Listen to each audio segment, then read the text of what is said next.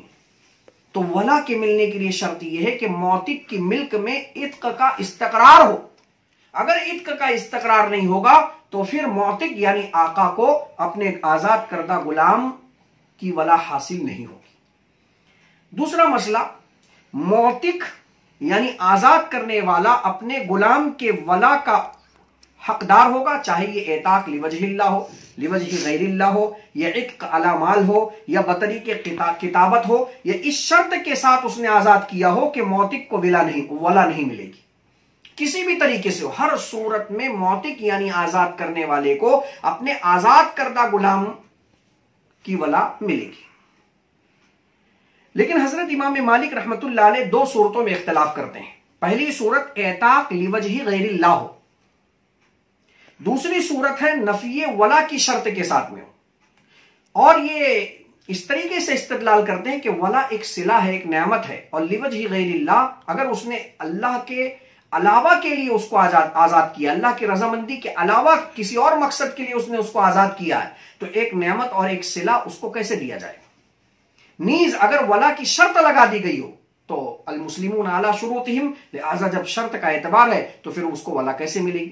لیکن حضرات حنفیہ کا مذہب راجح ہے اور وہ یہ کہتے ہیں چاہے اعتاق لوجہ اللہ ہو، لوجہ غیر اللہ ہو، عتق علی مال ہو، یا بطریق کتابت ہو، یا نفی ولا کی شرط کے ساتھ میں عتق ہو، ہر صورت میں معتق یعنی آقا کو ولا ملے گی۔ ان کی سب سے مضبوط دلیل الولاء لمن اعتق او کما قال صلی اللہ علیہ وسلم، جناب نبی پاک صلی اللہ علیہ وسلم کا یہ فرمان کہ ولا اس کو ملتی ہے جو آزاد کرے، اور یہ حدیث پاک مطلق ہے، اس میں کوئی بھی تفصیل نہیں ہے، کوئی بھی قید نہیں ہے، لہٰذا یہ ساری عتق کی صورتوں میں معتق کو ولا ملے گی۔